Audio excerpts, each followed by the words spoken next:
월말 김어준의 김어준입니다. 국제 한때 대통령 직속 정책기획위원회 평화번영분과 한때 국립외교원 원장 김준영 교수 모셨습니다. 안녕하십니까. 안녕하십니까. 한때 대통령 직속 국방경제협력위원 한때 대경제정책연구원 러시아 팀장 최정우 교수님 모셨습니다. 안녕하십니까. 러시아 유라시아 팀장이고 제 성훈입니다. 아, 죄송합니다.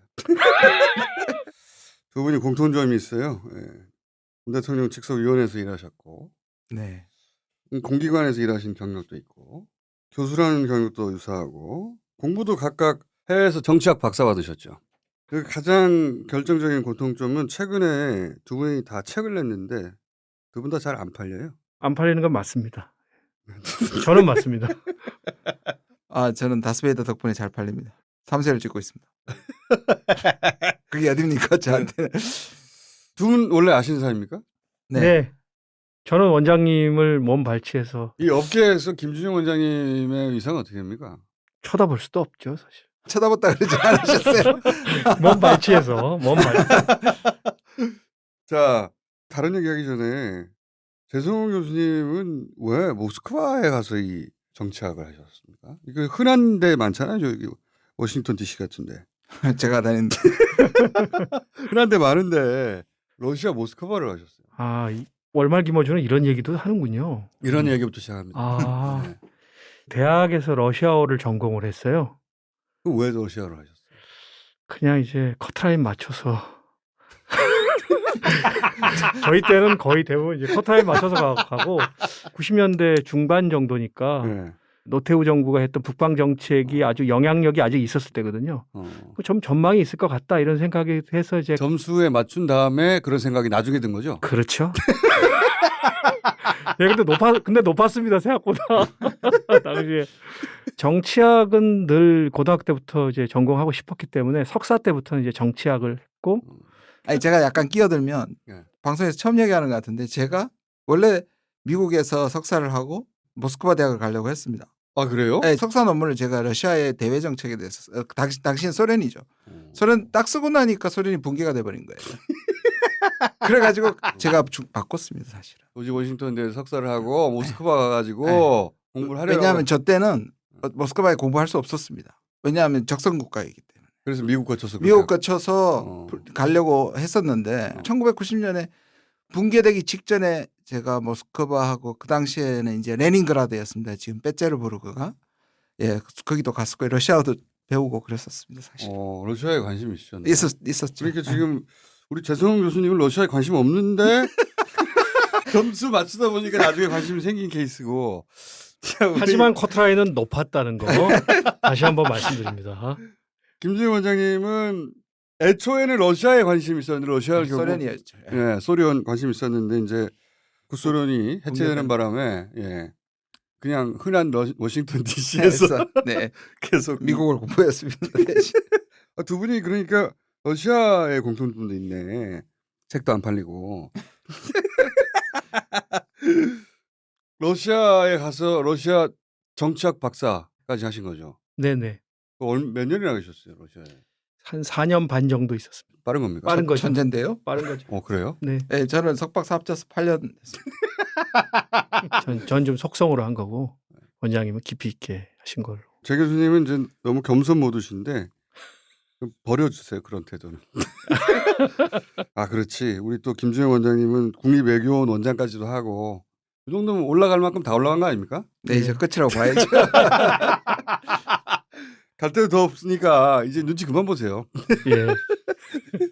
자, 이 시간을 만든 이유가 뭐냐면 우리나라 언론이 우크라이나 러시아 전쟁을 중계하는데 언제나 안 그랬습니까마는 서방 언론의 이해와 관점에서만 거의 일방적으로 보도하고 있지 않습니까? 되돌아보면 이라크 전 때 미국이 바이오 있다, 대량 살상 무기 있다고 했는데 짚을 아무것도 없었잖아요. 그냥 석유 때문에 전쟁한 건데, 그러니까 미국의 이라크 전쟁이 러시아의 우크라이나 전쟁보다 저는 더 명분이 없었다고 생각이 들거든요. 러시아도 뭐 이것저것 내놓고 있는데 핑계이긴 하지만 그나마 최소한 연결고리는 있잖아요. 신나치를 주창하는 애들이 러시아계 사람들을 죽인 것도 맞고 예. 옛날 땅인 것도 맞고 뭐 연결고리가 있잖아요. 어찌됐든 뭐 연고가 있는 나라죠. 그러니까 러시아에게 미국하고 있어서. 이라크는 상관이 없잖아. 그렇죠. 심지어는 자기들이 무기 공급해주던 나라인데 거기를 쳐들어도 정의의 전쟁이라고 해준단 말이죠. 네. 그만큼 서방의 경도된 관점으로만 이 전쟁을 보다 보니까 실체적 진실에 접근하기 어렵다. 굉장히. 다른 어디서도 다루고 있지 않은 이 전쟁을 있는 그대로 한번 입체적으로 한번 바라보자. 그래서 시각과 정보 좀 밸런스를 잡아보자.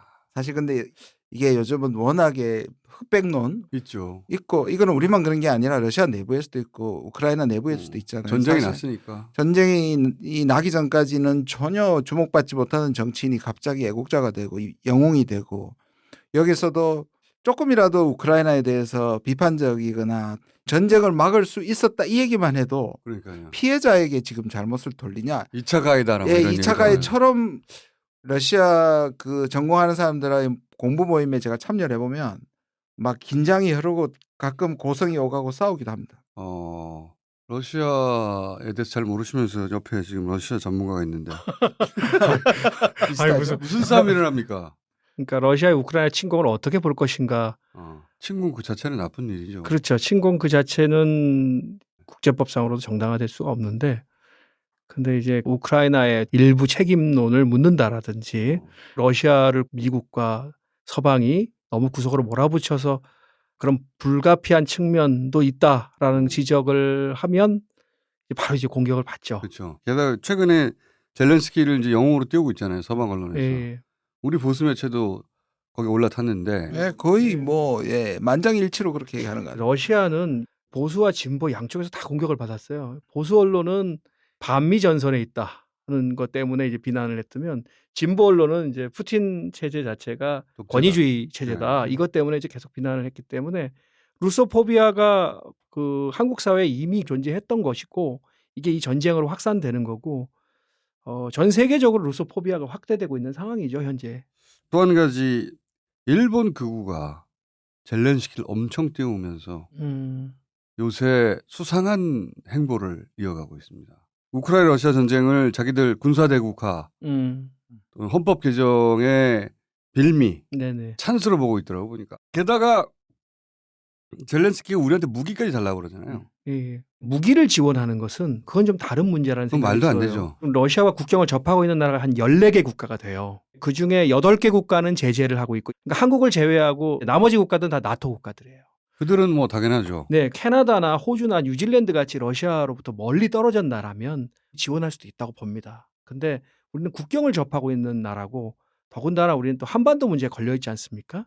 이런 상황에서는 또 인도적 지원을 하는 것과 무기를 지원하는 것은 좀 다른 문제라고 봐야 된다고 봅니다. 좀이 아니라 완전히 다른 문제죠. 네. 그렇게 부드럽게 말씀 안 하셔도 됩니다. 실제 러시아는 한 10대 교육국 정도 되는 거 아닙니까? 그리고 우리하고 붙어 있고. 그래서 서방 언론들 퍼오는 거 말고 독자적인 시각을 한번 가져보자. 정보의 밸런스를 잡아보자. 우선 현재 전황은 어떻게 된다고 보십니까? 우리 언론 보도를 보면 러시아는 졌거든요. 이미. 러시아가 2달 전에? 3일을 못 버틴다고 한 게 거의 3주 전이죠. 제가 러시아가 지금 장악했다고 객관적으로 인정되는 지역의 크기를 더해봤더니 네. 우리나라보다 커요. 그렇죠. 예. 근데 어떻게 전쟁이 지고 있는 건가 이게. 키예프를 점령하거나 키이우라고도 하죠. 점령하지 못했다라는 이유가 이제 주로 지적되는 것 같습니다. 근데 수도를 점령하는 게 애초에 목표가 맞나요? 그런 척하면서 실제로는 이 돈바스하고 예. 여기 크림반도 요 일대를 완전히 장악하는 게 목표 아니었나? 어떻게 이 전쟁을 끌고 가느냐에 따라 달려 있다고 봅니다. 근데 말씀하신 대로 가장 기본적인 목표는 돈바스 지역의 안전을 보장받는 것. 그러니까 돈바스를 공격할 수 있는 우크라이나의 군사력 자체를 무력화시키는 것. 두 번째는 지도부를 교체하는 게 두 번째 목표였다고 봐요. 젤렌스키를 교체한다. 친러 지도. 네네. 이례적으로 군대를 증강시켜 한 10만 명이 주둔을 했잖아요. 국경에 실제로 치는 게 아니라 협상을 위해서 한다고 얘기했고 러시아도 그 얘기를 했단 말이에요. 예. 그런데 많은 사람들이 설마 치리라고 생각하지 않았고 그러니까요. 젤렌스키조차도 굉장히 푸틴을 자극할 정도로 내 뒤에는 미국도 있고 나토도 있는데 그렇죠. 나를 어떻게 쳐 이렇게 오히려 생각했겠죠. 이례적으로 푸틴도 안 친다 그랬는데 아무도 안 친다는데 실제로 밀고 들어왔단 말이에요. 그것도 많은 사람들이 땅이 얼어붙을 때 겨울에 쳤으면 훨씬 나았을 것이고 크리미아처럼 기습을 했으면 훨씬 나았을 텐데 전술적으로 잘못된 결정처럼 보였다는 말은 거꾸로 얘기하면 여러 가지 옵션 중에 확실하게 정하지 않았다는 추정이 가능하거든요. 처음에는 전쟁할 생각이 그렇죠. 없었는데 세 가지 초이스가 있죠. 주둔시켜서 압박하는 거하고 많은 사람들은 쳐들어오더라도 돈바스 정도까지만 들어올 줄 알았는데 역으로 전체를 두드리면서 돈바스를 확보하는 전략으로 갔다는 이제 분석을 하는 분도 꽤 있어요. 저는 이제 제한 전쟁을 했다고 보거든요. 그러니까 전면전으로 공습을 하거나 완전히 쓸어붙이고 정복을 하려 했다면 훨씬 더 강력하게 공격을 했으리라고 봅니다. 전면적인 척하면서 예, 테러도 척하면서. 조금 열어주고 그 지역을 안전 보장을 하거나 적어도 분쟁 지역화해서 완충지대로 만들려고 했던 것이 목적이었던 것은 분명한 것 같아요. 말씀하신 것처럼 지는 전쟁이다. 그거는 사실상 서방 언론의 과장이라고 생각합니다. 우크라이나 정복이 목적이 아니라 우크라이나는 중립지대화하고 그리고 돈바스나 크림반도 같은 경우는 독립시키고 예. 이게 목표였다. 예. 근데 이제 러시아가 키예프를 융단 폭격하거나 우크라이나 전체를 시리아에서처럼 그렇게 행동할 수가 없어요. 결국에는 우크라이나를 자기 편으로 끌어오는 게 목표이고 그렇기 때문에 애초에 목표는 민간인의 희생을 최소화하면서 돈바스 지역의 안전을 보장받고 우크라이나 군사력을 무력화시키는 것이 목표였다고 봅니다. 근데 전황이 좀 어려워지면서 이제 민간인 희생들이 전 나온다고 봅니다. 우리나라 언론이 중계하듯이 러시아가 일방적으로 퇴폐하는 것은 아니나 그렇다고 일방적으로 또 러시아가 이기고 있는 것도 아니다. 장기전으로 가겠네요, 이거. 막 밀고 갈 수가 없잖아요. 제한 전쟁을 하고 있음에도 불구하고 지금 러시아와 우크라이나 사이에는 이제 아주 원한이 사무치게 될 것이고요. 중간에 타협을 하고 평화 조약이 나더라도 오래 기간 동안에 이제 분쟁 지역할 수밖에 없을 것 같습니다. 그건 저도 알고 있고요. 러시아가 점령 지역에서 하고 있는 걸 잘 봐야 돼요. 점령 지역에서 뭐 가혹하게 수탈을 하고 있느냐.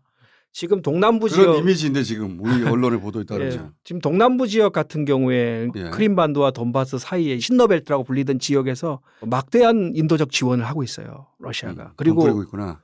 루블로 다 거래를 하고 있어요. 그리고 러시아 텔레비전 다 보고 있습니다. 지금. 본인들이 밀고 들어갔지만 이 지역 주민들의 마음을 얻고자 하는 거죠. 그래서 이 지역의 친러 벨트를 부활시키려고 하는 목표하에서 움직이고 있다. 그래서 나토 국가와 완충 지역으로 만들려고 한다. 그렇죠. 15만이 투입됐어요. 15만이 무슨 전면전이냐고 지적하시는 군사 전문가도 있습니다. 그러니까 이 병력으로 우크라이나 전체를 장악하는 거는 불가능해 보이고요. 동남부 지역의 친러벨트 부활하고 돈바스 지역의 안전을 보장받고 키예프에서 정권 교체를 시도하는 것. 그런 면에서 본다면 이것은 제한전에 가깝지 않겠느냐. 그런 면에서 본다면 러시아는 원하는 바를 거의 달성한 거 아닙니까 지금? 그렇죠. 지정학적으로 보자면. 네. 동부 지역, 그러니까 돈바스 지역은 거의 대부분의 지역을 러시아 점령했거든요. 그리고 이제 지금 우크라이나군이 거의 포위된 상태예요. 북쪽에서 그리고 동쪽에서 그리고 남쪽에서 이제 세 방향이 거의 포위된 상황이고 동남부 지역에서는 오데사까지만 점령하면 거의 완성되는 거죠. 마리오폴이 지금 넘어가기 직전 아닙니까? 거의 이제 됐죠. 아조프스탈에 몇 명 모여 있는 거죠 지금.